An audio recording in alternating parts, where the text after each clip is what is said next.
Ladies and gentlemen, mesdames et messieurs, meine Damen und Herren, señores et señoras, here we are back again. It is Braddock against Oblong. This is game number 2 on the Team Liquid Open 15, and we are in the round of 32, which means this is a best of 3 right now. Braddock won his first game on Scrap Station. Now we are on Lost Temple. We have Braddock here spawning as in the yellow terrain at the 3 o'clock main base. Meanwhile, at the 9 o'clock main, we have Oblong. Of course, Braddock is the favorite to win not only this game, to win the whole series, and of course one of the favorites to win even the whole qualifier, because this is the last Team Liquid Open before the TSL, which means that this is the last possible chance for every player to get a slot and in the TSL3, and the TSL3 with a $34,500 prize pool, one of the largest tournaments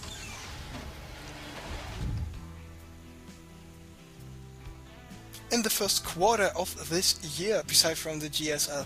Of course, we have the, I call it the nozzle, the North American Star League coming up pretty soon.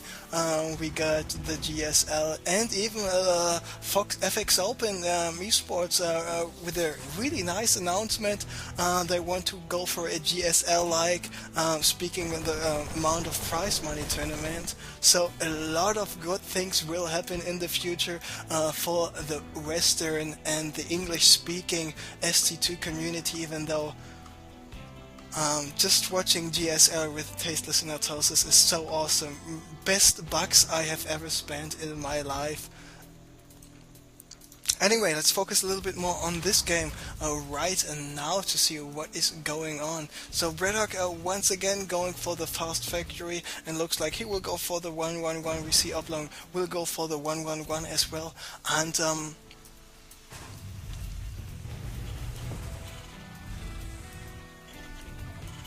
second refinery coming up for Oblong right now. Second refinery is already finished for Braddock, and with this second refinery finished, of course, this might be once again an indicator that he wants to go for some sort of gas intense units, like for example the Cloak Banshee is.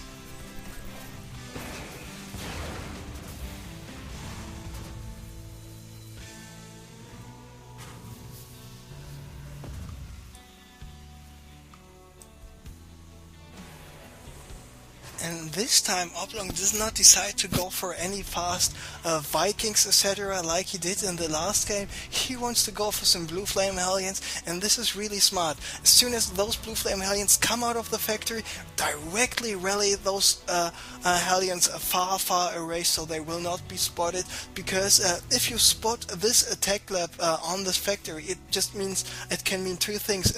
First thing is, okay, Hellions, Blue Flame Hellions is a possibility, but it can also mean some Marine siege tank play. So if Braddock decides to scan, if Braddock decides to fly in here with a unit, so Oblong should now go for the starport. There is the starport by him as well, and as soon as this starport is finished, we will see a medivac, so he will go for the Blue Flame Hellion drop.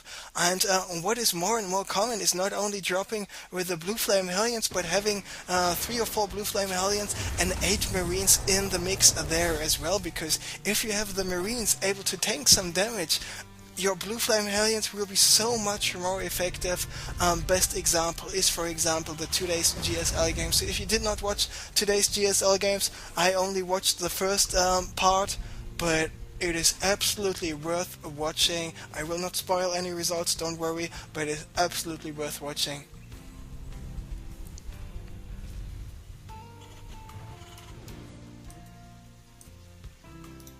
So Oblong now moving out for Blue Flame Hellions, and he just was able to get not spotted by this SCV here by Braddock, and this Banshee, did the Banshee Oh, I was not able to see if the Banshee did spot him, but Braddock is having six Marines. He is having his siege tank here.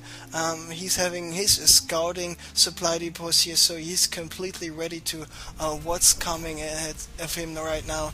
And what is Oblong producing? A Viking, but now he does not have the detection. He does not have enough energy, so this game could possibly be over pretty quick, because this Banshee, even though it's not yet cloaked, will do so much more damage. Now the Viking is out for Oblong. Oblong now dropped his blue flame hellions. He did quite some damage here, but not enough.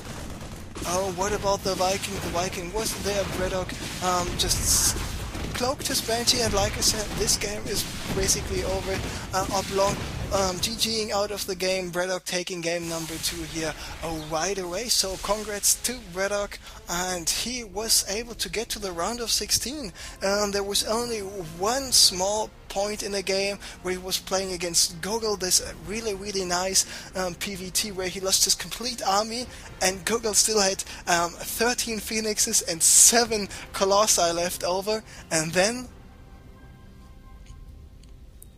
Braddock just destroyed everything else anyway, because he had such a nice macro. He had so much production facilities, being able to produce 5 Marauders, 8 Marines, 2 Thors, and 2 Vikings at once. I'm still so impressed by this. So congrats, Braddock, advancing here to the round of 16, aka the quarterfinals.